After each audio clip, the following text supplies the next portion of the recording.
आपकी मुस्कान आपके चेहरे पर भगवान के हस्ताक्षर है।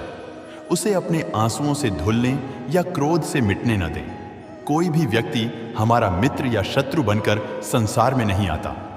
हमारा व्यवहार और शब्द ही लोगों को मित्र और शत्रु बनाता है।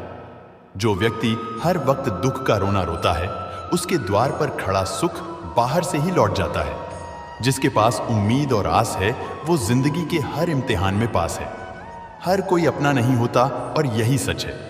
कितने अजीब है ये जमाने के लोग, खिलौना छोड़कर जज्बातों से खेलते हैं। महान दिमाग विचारों की चर्चा करता है, औसत दिमाग घटनाओं की चर्चा करता है और छोटा दिमाग लोगों की चर्चा करता है।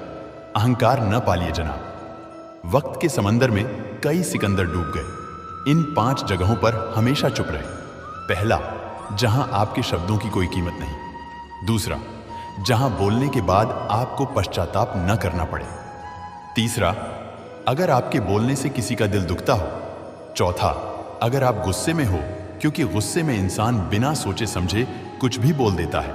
और पांचवां, जहां आपको समझदारी से कोई सुनने वाला ना हो। किसी का कष्ट देखकर अगर तुम्हें भी कष्ट होता है तो समझ लेना तुम्हारी आत्मा में परमात्मा विराजमान है। सिर्फ सुकून ढूंढिए। जरूरतें कभी भी पूरा नहीं होती। जिंदगी में सारा झगड़ा ख्वाहिशों का है। न तो किसी को गम चाहिए और न ही किसी को कम चाहिए, जिसके इरादे हमेशा साफ होते हैं। कई बार लोग उसके ही खिलाफ होते हैं। जो तुमसे तंग आ जाए उसे छोड़ दो, क्योंकि बोझ बन जाने से याद बनना बेहतर है। झूठ की खरीदारी ज्यादा दिन तक नहीं टिकती। सच एक ही सही अंत तक साथ देता है। किसी इंसान के आज को देखकर उसके भविष्य का मजाक मत उड़ा, क्योंकि समय में इतनी शक्ति है कि वह कोयले को भी धीरे धीरे हीरे में बदल देता है। समय जब फैसला करता है तो गवाहों की जरूरत नहीं होती। इंसान का काम तमाम करने वाला शब्द है कल करूंगा। न तो अधिक बोलना अच्छा है, न ही जरूरत से ज्यादा चुप रहना। जैसे बहुत अधिक वर्षा होना भी अच्छा नहीं है, वैसे बहुत अधिक धूप भी अच्छी नहीं होती। विचार कीजिए, जब हमारा जन्म हमारी मर्जी से नहीं होता तो मरण भी हमारी मर्जी से नहीं होता। तो इस जन्म मरण के बीच में होने वाली सारी व्यवस्था हमारी मर्जी से कैसे हो सकती है? जिंदगी में हर मौके का फायदा उठाओ, पर किसी के मजबूरी का नहीं। अगर जिंदगी मौका देती है तो धोखा भी देती है। जिंदगी की सबसे अच्छी दवा है जिम्मेदारी। एक बार पी लीजिए साहब, जिंदगी भर थकने नहीं देगी। जीवन में प्रयास सदैव कीजिए। लक्ष्य मिले या अनुभव, दोनों ही अमूल्य है। जिंदगी में तकलीफें तो हवा के झोंकों से होती है, जो आती है और चली जाती है। पर जब भी आती है, सभी के नकाब उतार कर जाती है। जो आपने सोचा है जरूरी नहीं कि वह मिल जाए, मगर जो भगवान ने सोचा है वह आपको जरूर मिलेगा। इंसान कर्म करने में अपनी मनमानी कर सकता है, मगर फल भोगने में नहीं। अपना वह होता है जिसके साथ बातें खुलकर की जा सके, न कि संभल कर।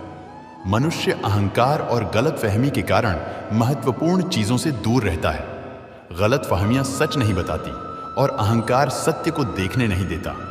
अगर जिंदगी आपके साथ खेल रही है तो आप निश्चित ही एक बेहतरीन खिलाड़ी होंगे। जिंदगी का काम है ठोकर मारना, बिखरना है या निखारना, ये तो आप पर निर्भर करता है। आज तुम्हारे जीवन में कितनी मुसीबतें हैं, इससे कोई फर्क नहीं पड़ता। फर्क पड़ता है तो बस इस बात से कि तुम उसका सामना कैसे करते हो। मनुष्य को इस संसार में जो भी मिला है उसमें उसे खुश रहना चाहिए। जो नहीं मिला है उसके लिए दुख नहीं मनाना चाहिए।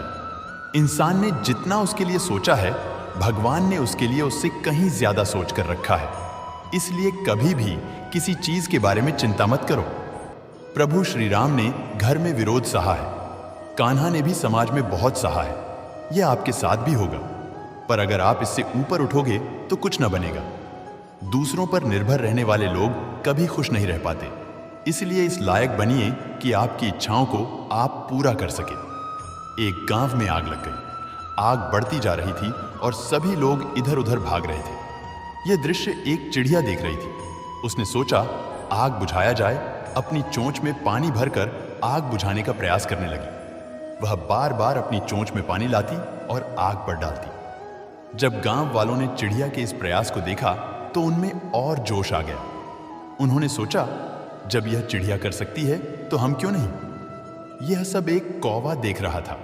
उसने चिड़िया से कहा, तेरे पानी डालने से तो कुछ होना था ही नहीं, फिर क्यों कर रही हो? तो चिड़िया ने कहा कि मेरे पानी डालने से कुछ हुआ या नहीं, लेकिन मुझे गर्व है। जब भी इस आग की बात होगी तो मेरी गिनती आग बुझाने वालों में होगी, तेरी तरह तमाशा देखने वालों में नहीं। एक किसान अपने खेत में काम कर रहा था। खेत में काम करते करते किसान की घड़ी खो गई। यह घड़ी किसान को उसके पिताजी ने दी थी। किसान सब कुछ छोड़कर घड़ी ढूंढने लगा, पर घड़ी उसे नहीं मिल रहा था। पास में ही कुछ बच्चे खेल रहे थे।